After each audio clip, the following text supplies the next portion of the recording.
J'espère que tout roule pour vous, parce qu'en Algérie, le tapis rouge a été déroulé hier, le 3 décembre 2025, non pas pour un héros de la démocratie, mais pour un monument vivant de l'autoritarisme européen Alexandre Loukachenko. Oui, vous avez bien entendu, le patron d'un régime verrouillé à la tête d'un pays classé VIP dans le club très fermé des États bannis de la scène internationale. C'est simple, si l'isolement avait une ambassade, elle serait à Minsk. Hier, dans un geste qui a laissé tout un pays perplexe, Tebboune a sorti le grand jeu pour accueillir Loukachenko, tapis rouge, sourire forcé et poignée de main bien cadrée. Mais pourquoi donc dérouler autant de fastes pour un chef d'État dont le pays cumule pauvreté, isolement et dépendance à Moscou? Personne n'a su répondre. Ce rapprochement étrange avec un leader catalogué comme paria depuis qu'il s'est aligné docilement sur le Kremlin, personne ne l'a vu venir. Depuis le déclenchement de la guerre en Ukraine en 2022, la Biélorussie s'est littéralement volatilisée des radars internationaux. Car soyons clairs, la Biélorussie n'est rien d'autre qu'une extension du territoire russe. Un pion géopolitique que Poutine utilise à sa guise notamment pour lancer ses offensives. Et cette docilité n'est pas restée sans réponse. Les États-Unis, l'Union européenne et leurs alliés ont dégainé un arsenal de sanctions économiques, diplomatiques, symboliques qui ont transformé Minsk en capitale fantôme. Plus personne ne veut jouer avec eux, littéralement. Même sur un terrain de foot, la Biélorussie a disparu des radars. On cherche son équipe nationale dans les tournois internationaux. On peut chercher longtemps. Elle est aux abonnés absents. Il faut dire que quand on choisit de suivre aveuglément Moscou, on finit par s'effacer dans l'ombre de son grand frère. Ce pays minuscule par sa taille comme par son poids compte à peine 10 millions d'âmes. Et côté finance, on est loin du jackpot.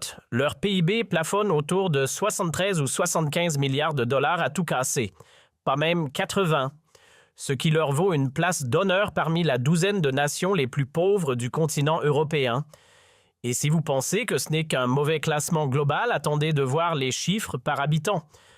Là, c'est encore plus révélateur, un Biélorusse moyen doit se contenter d'environ 8,317 $ par an. Ce n'est pas la misère totale, certes, mais comparé aux standards européens, où la moyenne tourne autour de 35 000 $, c'est comme comparer une bougie à un projecteur. Oui, on parle bien en dollars. Les classements mondiaux ne mentent pas. Économiquement, la Biélorussie fait du surplace pendant que les autres courent. Sur la triste liste des pays les plus démunis d'Europe, la Biélorussie décroche fièrement la 6e place aux côtés de camarades comme l'Ukraine, la Moldavie, l'Arménie ou encore la Serbie. Et ce classement peu glorieux ne fait que refléter un état plus profond, un pays figé dans le passé, englué dans l'autoritarisme et secoué par une crise politique majeure depuis 2020. Pourquoi? Parce que son chef d'orchestre, Alexandre Loukachenko, campe au pouvoir depuis 1994. 30 ans de règne inaugurés par une répression brutale de manifestations pacifiques. Eux aussi, ils ont eu leur Irak. Et le leur, il a saigné. Et aujourd'hui encore, malgré les années qui passent, la jeunesse biélorusse ne désarme pas. Hommes, femmes, étudiants, citoyens engagés. Ils réclament ce que tant de peuples ont déjà conquis, le droit de choisir librement leurs dirigeants. Mais en face, ils ont un bloc de béton, un autocrate de 71 ans vissé à son fauteuil depuis le siècle dernier. On ne parle pas d'un dirigeant rétrograde parmi tant d'autres, non. C'est le dernier dinosaure dictatorial de l'Europe, le tout dernier spécimen en vitrine. Bien avant que les chars russes n'entrent en Ukraine, l'Europe et l'Occident avaient déjà fermé la porte à la Biélorussie. Pourquoi? Parce que ce régime avait décidé de matraquer les libertés fondamentales et de piétiner les voix dissidentes. Le résultat? Une jeunesse qui rêve d'ailleurs, qui prend la fuite comme les haragas chez nous. D'ailleurs, le parallèle est frappant entre l'Algérie de Tebboune et la Biélorussie de Loukachenko, c'est presque du copier-coller. Autoritarisme assumé, musellement de l'opposition, institutions sans légitimité, brutalité au sommet et un isolement diplomatique de plus en plus profond. Et que fait notre cher président dans tout ça? Eh bien, il semble vouloir offrir à l'Algérie une idylle politique avec un des régimes les plus mis au banc de la planète. Depuis 2020, les jeunes Biélorusses fuient leur pays comme s'il était en feu. Direction les pays baltes, Lituanie, Lettonie, Estonie, Des sociétés où la démocratie n'est pas un mot tabou, où l'économie tourne et où l'avenir ne rime pas avec désespoir. En somme, tout ce que la Biélorussie n'est plus. Et l'Algérie, à ce rythme, risque fort de lui emboîter le pas. Prenez la Pologne, par exemple. Voisin direct de la Biélorussie, mais alors là, c'est un autre monde. Une puissance industrielle en pleine expansion, un modèle politique plus mûr, un pays qui regarde vers l'avenir pendant que son voisin stagne dans le passé. Résultat, tous ceux qui ont un minimum d'ambition, jeunes diplômés cerveaux de demain, prennent la fuite. Ils quittent un État figé dans une époque révolue dirigée par un régime d'un autre siècle, une relique stalinienne qui s'accroche au pouvoir grâce à ce qu'il reste de sa base populaire fatiguée mais fidèle. Et ce régime, il tient debout, non pas grâce à ses propres forces, mais uniquement parce qu'il est branché à la perfusion russe. Sans les exportations sous perf, sans les importations subventionnées, sans les prêts injectés régulièrement par Moscou, souvent sans intérêt, le pays s'effondrerait comme un château de cartes. En gros, la Biélorussie ne vit que grâce à la générosité de son parrain russe, une dépendance totale assumée et surtout étouffante. Pendant des années, la Biélorussie a vécu grâce à un système très simple. Moscou envoyait le pétrole brut, Minsk le raffinait, puis revendait ses produits à l'Europe en empochant une marge confortable. Une sorte de business model sous perfusion russe.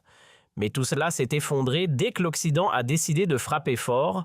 Sanctions financières, embargo politique, isolement complet à partir de 2020 après la répression contre l'opposition, puis la guerre en Ukraine qui a achevé de couper les derniers ponts. Résultat, plus personne en Europe ne traite avec la Biélorussie ni économiquement, ni diplomatiquement. Aujourd'hui, il ne reste pas grand-chose à ce pays pour tenir debout une agriculture modeste et une industrie vieillissante qui sent encore la peinture fraîche de l'époque soviétique. Oui, ils produisent toujours des bus, des camions, des trolleybus, des vestiges industriels hérités de l'Union soviétique, qui continuent d'exister par inertie plus que par innovation. On y reviendra car ce secteur est peut-être la seule chose encore en activité là-bas. Mais franchement, faut-il vraiment dérouler le tapis rouge pour l'un des tyrans les plus haïs de la planète? Un homme aussi discrédité, aussi isolé, aussi infréquentable que Loukachenko. Rien ne justifie cet honneur théâtral, surtout pas venant d'un régime comme celui de Tebboune, qui lui-même patauge dans l'isolement international. L'Algérie aujourd'hui en froid, avec ses partenaires clés ignorés dans les grandes sphères méprisées par les puissances régionales et mondiales. On ne nous calcule plus, pire, on nous évite. Et pourtant, au lieu de tendre la main pour sortir de cette solitude diplomatique, que fait-on? On invite à bras ouverts un chef d'État blacklisté par la moitié du globe. Franchement, il faut le faire. On pourrait presque croire que le régime de Tebboune aime ça, s'enfoncer, s'humilier, se couper du reste du monde. Il y a là quelque chose de pathologique, comme un goût pour l'autopunition, le masochisme politique à l'état pur. Ils ne subissent pas l'isolement, ils le cultivent, s'afficher publiquement aux côtés de la Biélorussie. Franchement, ça ne rapporte strictement rien, zéro avantage. On entretient des relations diplomatiques avec eux depuis 1995, certes, mais dans les faits, c'est à peine visible.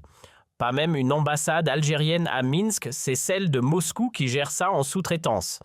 Quant à notre diaspora là-bas, elle pourrait tenir dans un minibus, peut-être 10 Algériens grand maximum, et encore si on compte les touristes. Et pourtant, chez nous, certains médias se sont emballés. Ils parlent d'un renouveau bilatéral, d'une dynamique en plein essor. On se demande s'ils parlent de la même planète, parce que dans la réalité, les échanges économiques entre les deux pays frôlent le néant. Une dynamique fantôme, sans moteur, sans essence, sans roue. En gros, beaucoup de mots pour peu de choses, de la diplomatie de façade version théâtre d'ombre. Passons aux chiffres, histoire d'être clair, en 2024, le volume total des échanges entre l'Algérie et la Biélorussie atteint, tenez-vous bien, 49 millions de dollars. Une goutte d'eau, une broutille. À l'échelle d'un pays, c'est à peine un ticket de caisse. Et encore, cette somme vient presque entièrement des produits que Minsk nous vend. De notre côté, quasiment rien. La Biélorussie n'a même pas les moyens d'acheter quoi que ce soit chez nous. Comment commercer avec un pays qui n'a pas de pouvoir d'achat? Et ce n'est pas un hasard, la Biélorussie est pauvre, coupée du monde et totalement dépendante du Kremlin. Tout ce qu'elle consomme, tout ce qu'elle importe, ses financements, ses prêts, tout passe par Moscou. Le pays respire au rythme de la Russie comme un patient maintenu en vie par une machine. Sans l'assistance permanente de son grand frère, l'économie biélorusse s'arrêterait net. Parfois, on se demande si Poutine ne finirait pas par perdre patience. Sérieusement, la Biélorussie, c'est son poids mort. Un caillou dans sa botte. Ce pays-là ne tient debout que parce qu'il est greffé à Moscou comme un vieux satellite rouillé qu'on traîne par habitude.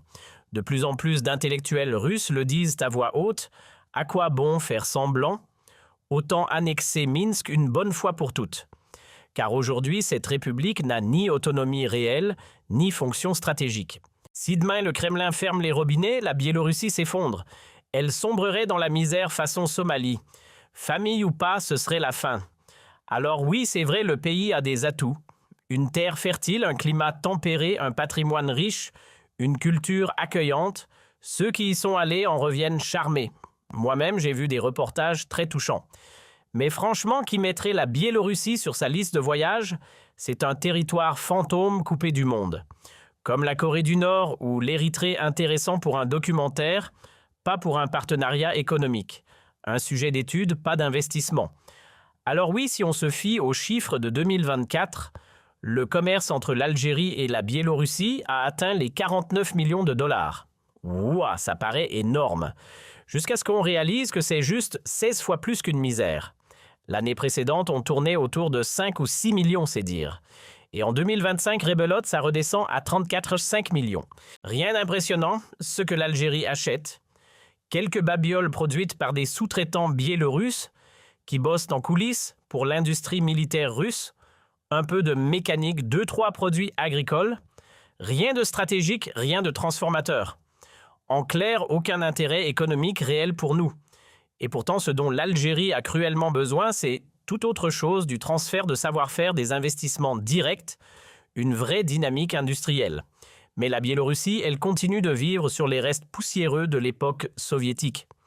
Avant les sanctions de 2020 et la guerre en Ukraine, quelques capitaux étrangers, surtout polonais et allemands, venaient encore injecter un peu de vie.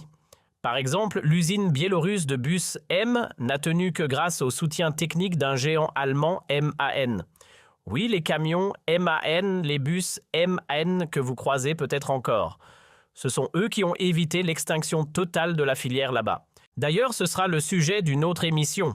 Évidemment, s'il s'agit d'explorer une piste ou deux de coopération technique avec la Biélorussie, pourquoi pas? On peut très bien se contenter d'un échange entre ministres, leur chef de la diplomatie, leur ministre de l'économie ou celui de l'industrie, et basta. Pas besoin de faire rouler le tambour protocolaire pour Loukachenko en personne. Cet homme, soyons clairs, est persona non grata à l'échelle planétaire. Il ne lui reste pour compagnie que des régimes poussiéreux comme l'Iran ou le Zimbabwe, dernier bastion d'un autoritarisme d'un autre âge. Sérieusement, ça me dépasse qu'on lui déroule encore un tapis, même usé. Et sincèrement, je suis largué, totalement. Qu'est-ce qu'on est censé gagner là-dedans? Où veut-il en venir, Tebboune? Quel est ce plan? S'il y en a un, j'arrive pas à suivre. Surtout que depuis 2020, des sanctions lourdes comme des enclumes ont été imposées au régime de Loukachenko par l'Union européenne, les États-Unis, le Canada, le Royaume-Uni. Et en 2025, ces sanctions ont été prolongées. Tout ça à cause de son alignement aveugle sur Moscou. Et nous, on l'invite sérieusement côté commerce. La Biélorussie est quasiment en quarantaine. Ses principales ressources d'exportation sont tout bonnement interdites. Plus de potasse, plus de bois, plus de ciment, plus de produits sensibles. Tout ce qui aurait pu leur apporter quelques devises est bloqué. Et l'accès aux technologies occidentales rayé de la carte. Impossible pour eux de toucher à quoi que ce soit de moderne, de performant, de stratégique. Même voyager est devenu un parcours du combattant. L'Union européenne leur a claqué la porte au nez. Le message est clair, restez chez vous et surtout, n'approchez pas. Et tenez-vous bien, même sur un terrain de foot, ils sont hors jeu. Littéralement. Tu veux organiser un petit match amical entre l'Algérie et la Biélorussie, oublie. La FIFA les a sortis du jeu. Même pour taper dans un ballon, ils sont blacklistés. Oui, même en sport. Et là, franchement, je ne comprends plus rien. On ne peut même plus jouer avec eux. Même pas pour rigoler. C'est vous dire à quel point ce pays est mis au banc de tout.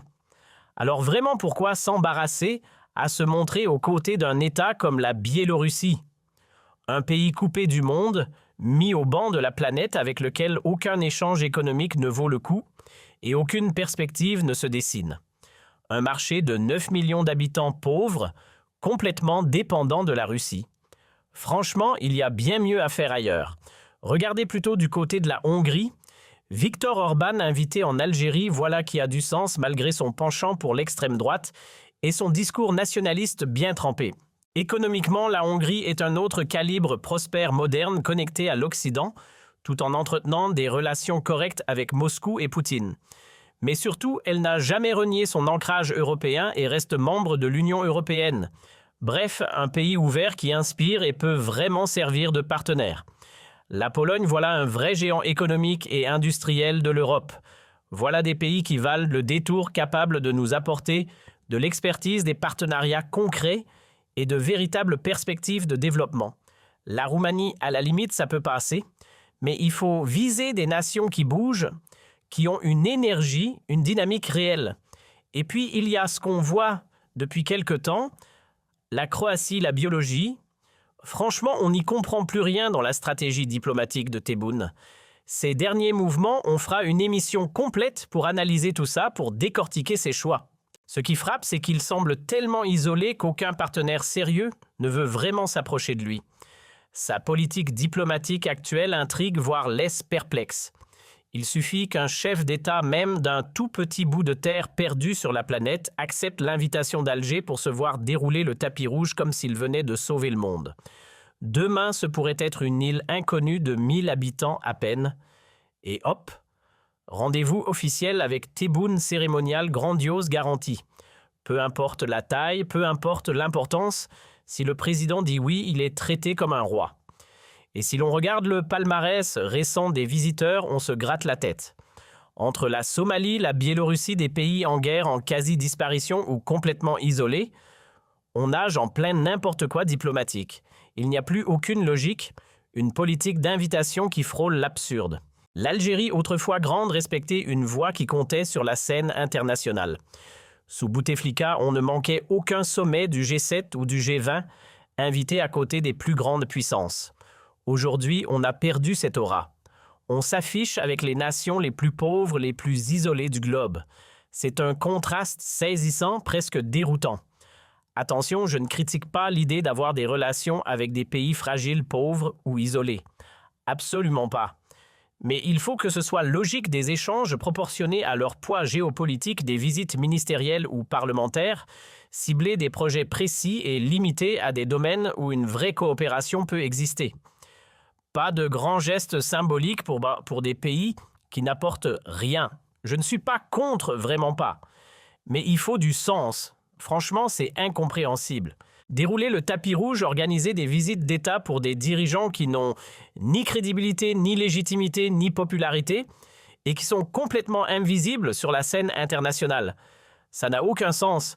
Je me gratte la tête, je ne comprends pas. Vraiment, je n'y comprends rien. Comment peut-on continuer à traiter ces régimes comme des partenaires de poids alors qu'ils n'en ont aucun? Et puis, petite précision sur le football, apparemment, la Biélorussie peut encore participer à certaines compétitions. Le Comité international olympique, par exemple, a exclu ses athlètes de la majorité des épreuves en 2023. Mais côté FIFA et UEFA, la situation est plus nuancée. Certains tournois leur sont interdits, d'autres leur restent accessibles. Bref, c'est extrêmement compliqué. Même sur le terrain de sport, leur statut est confus et délicat à gérer. La Biélorussie? Franchement, ce n'est pas un partenaire qui peut apporter quoi que ce soit à l'Algérie. Ce dont nous avons besoin, ce sont des nations solides, prospères, des puissances industrielles capables d'investir chez nous, de nous fournir des technologies modernes, de créer de l'emploi et de la richesse. C'est là que se joue l'avenir du pays. Et là, on fait quoi? On s'intéresse à un État encore plus pauvre et isolé que nous, alors que l'Algérie est déjà en proie à la misère sociale et à la détresse économique. C'est absurde. On perd le nord, on nage en plein désordre diplomatique et on ne sait plus où donner de la tête. Bien sûr, on peut chercher un terrain d'intérêt commun ponctuel et très limité, peut-être quelques projets de montage de bus ou certains équipements militaires que les Biélorusses savent encore produire grâce à leur héritage soviétique. Mais au-delà de ça, il n'y a strictement rien, juste du symbolique, rien de stratégique. Il n'y avait strictement aucune raison de dérouler le tapis rouge pour l'un des derniers dictateurs d'Europe, pour un homme isolé de tous les points de vue, un dirigeant que presque personne n'accepte sur la scène internationale. Aucune justification, aucune logique, zéro. Et les images que l'on a vues hier, un vrai chaos visuel, catastrophique, déroutant et terriblement dommageable pour l'image et la crédibilité de l'Algérie. On a presque l'impression que Tebboune, lui-même si isolé, est prêt à serrer la main de n'importe quel chef d'État sur Terre du moment qu'il accepte de se montrer devant les caméras. Franchement, je ne comprends plus rien. Jamais je n'avais vu mon pays tomber aussi bas sur tous les plans moral, diplomatique, politique. C'est un plongeon sans précédent, un déclassement total qui laisse songeur,